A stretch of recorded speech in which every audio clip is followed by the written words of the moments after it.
बिस्मिल्लाहिर्रहमानिर्रहीम बिस्मिल्लाहिर्रहमानिर्रहीम। शुरू करते हैं खालिक ज़ुल जलाल के बबरकत नाम से, जिसने हमें इंसान पैदा किया, अशरफुल मखलूक़ात बनाया, सबसे बड़ी बात आलो अफसल नबी अता किया। उस नबी का फरमान है कि इल्म हासिल करो माँ की गोद से कब्र की आगोश तक। उसी इल्म के हसूल के लिए आप में और बाकी सब लोग सरगर्दाओं सरगर्म हैं। मंजिल उसे मिलेगी जो शख्स मेहनत करेगा।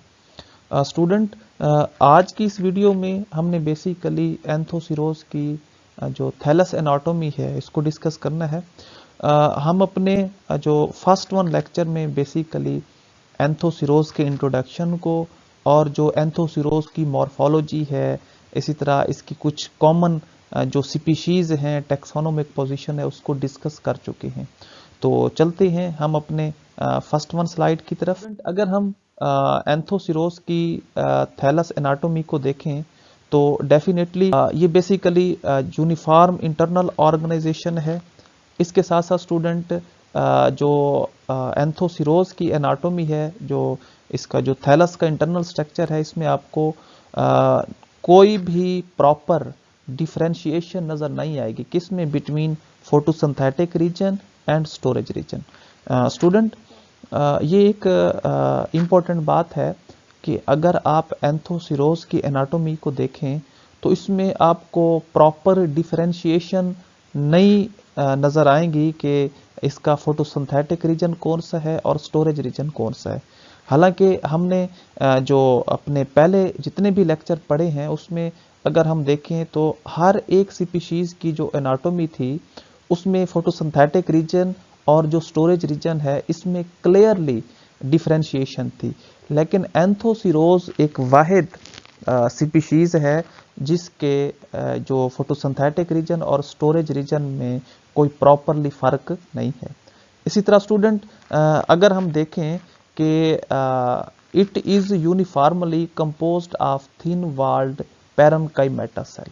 स्टूडेंट, जो इंटरनल ऑर्गेनाइजेशन है एंथोसिरोज की, तो ये प्रॉपरली इसकी जो कंपोजिशन है वो थिन वॉल्ड पैरेन्काइमेटा सेल हैं। मीन काइमेटा सेल ही जो थैलस की एनाटॉमी बनाते हैं। इसी तरह स्टूडेंट, ये एक वेरी इंपॉर्टेंट बात है, the thickness of middle region varies in different species.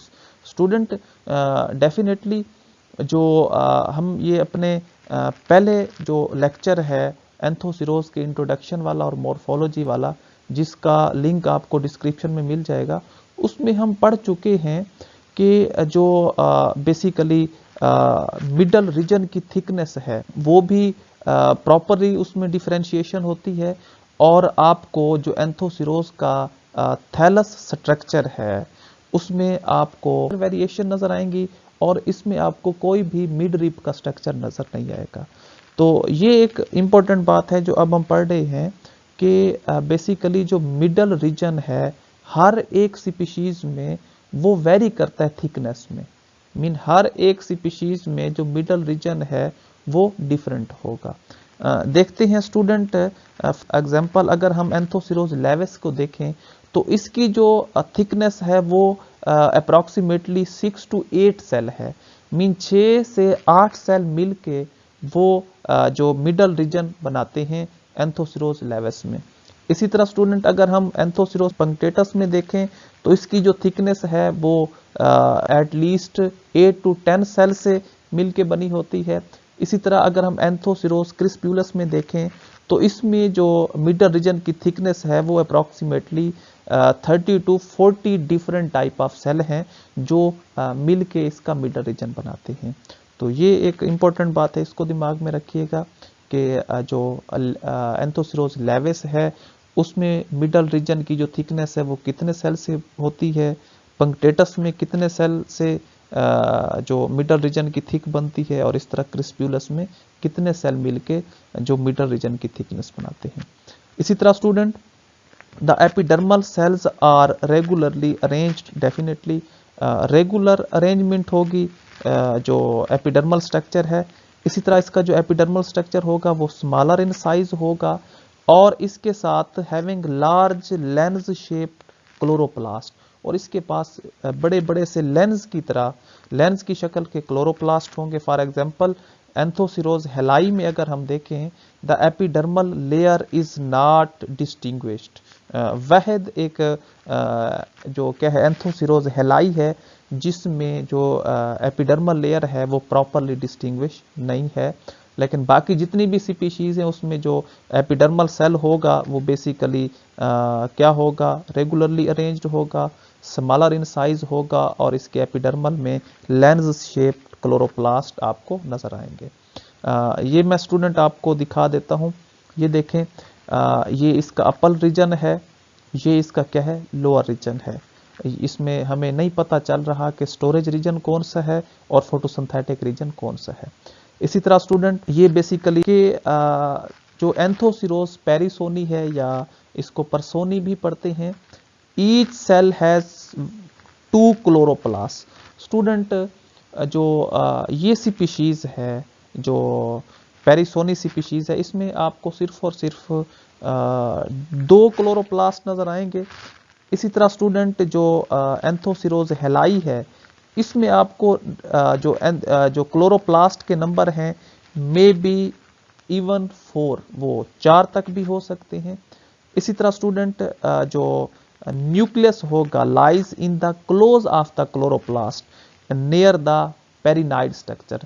तो स्टूडेंट अगर आप एंथोसिरोज के एनाटोमी को देखें तो इसमें आपको जो नंबर ऑफ क्लोरोप्लास्ट हैं वो भी हर एक स्पीशीज में डिफरेंट होंगे, किसी में 2 होंगे, किसी में 4 होंगे। इसी तरह जो इसका जो न्यूक्लियस है वो क्लोरोप्लास्ट के करीब ही पड़ा होगा। और जो पेरिनाइड स्ट्रक्चर है स्टूडेंट, अगर आप पेरिनाइड को देखें तो ये बेसिकली स्टार्च स्टोरिंग स्ट्रक्चर है। और इसी तरह अगर स्टार्च के इर्द गिर्द प्रोटीन की लेयर हो उसे भी पेरिनाइड कहता है। ये एक 2 डिफरेंट एस्पेक्ट हैं कि पेरिनाइड का structure basically starch storing structure भी पेरिनाइड का स्ट्रक्चर होता है, या बाज़ दफ़ा अगर स्टार्च के इर्द गिर्द प्रोटीन की लेयर बनी हो तो उसे भी पेरिनाइड स्ट्रक्चर कहते हैं। Some time the chloroplast infold, बाज़ दफ़ा इसमें जो क्लोरोप्लास्ट हैं वो आपको इनफोल्ड भी नज़र आएंगे। तो ये स्टूडेंट अगर हम देखें कि ये देखें ये बेसिकली स्मूथ फॉल्ट रेजाइड हैं क्योंकि इसमें कोई भी स्केल और ट्यूबरकुलेट रेजाइड नहीं होती, सिर्फ और सिर्फ स्मूथ फॉल्ट रेजाइड होती हैं। इसी तरह स्टूडेंट आपको ये देखें कुछ म्यूसिलेज कैविटी नज़र आ रही हैं। ये देखें जो आपको ये छोटे छोटे डब्बे नज़र आ रहे हैं ये म्यूसिलेज कैविटी है जिसमें जो नॉस्टोकम्यून है या जो साइनोबैक्टीरिया की स्पीशीज़ हैं ये इसमें क्या होती हैं, फिल होती हैं। इसी तरह स्टूडेंट ये आपको अपर एपिडर्मस नज़र आ रहा है, इसके नीचे आपको ये जो लेंस की तरह क्लोरोप्लास्ट नज़र आ रहे हैं, इसमें आपको पैरेन्काइमेटस सेल भी नज़र आ रहे हैं, ये बेसिकली स्टोरेज सेल होते हैं। इसी तरह आपको ये देखें कुछ एल्गल कॉलोनीज़ हैं, ये देखें जो म्यूसिलेज कैविटी है जिसमें ये जो नॉस्टेक की जो स्पीशीज़ हैं वो एम्बेडेड होती हैं। इसी तरह ये लोअर एपिडर्मस है और इसी तरह ये क्या है कुछ स्मूथ रेजाइट हैं।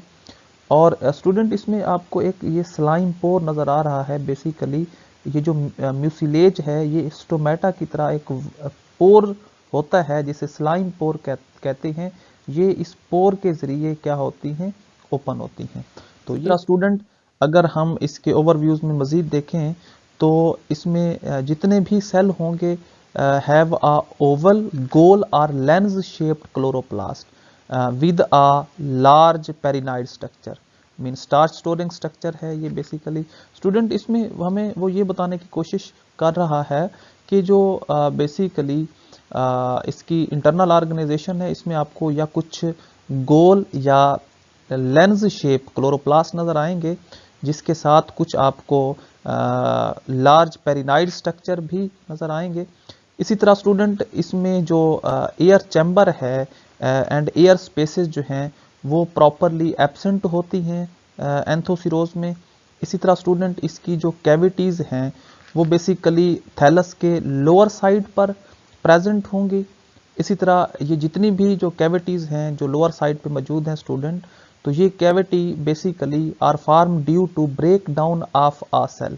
स्टूडेंट, जो ओल्ड सेल हैं, जो पुराने सेल हैं, ये जब टूटते हैं तो ये कैविटी की फॉर्मेशन करते हैं, और इसी तरह के जो कैविटी की फॉर्मेशन जो ओल्ड सेल से हो उसको बेसिकली क्या कहते हैं, शीजोजीनस कहते हैं। इसी तरह स्टूडेंट, जो बेसिकली ये जितनी भी कैविटीज होंगी ये properly filled with mucilage, mean mucilage से फिल होंगी, and are called mucilage cavity. और यही वजह है कि इन कैविटीज को म्यूसिलेज कैविटी कहते हैं। क्यों? क्योंकि ये म्यूसिलेज से फिल होती हैं। इसी तरह स्टूडेंट, ये जितनी भी जो आपको कैविटी जो एंथोसिरोस के थैलस में नज़र आएंगी, ये बेसिकली ओपन होती हैं वेंट्रल सरफेस नीचे वाली साइड की तरफ। ये देखें, ये जो नीचे वाली साइड की तरफ क्या हो रही हैं, ओपन हो रही हैं। इसी तरह थ्रो आ स्टोमेटा लाइक स्लिट, एक स्टोमेटा का जो स्लिट है या पोर है, इस शेप का एक क्या होता है, सुराख होता है, जिसे स्लाइम पोर कहते हैं।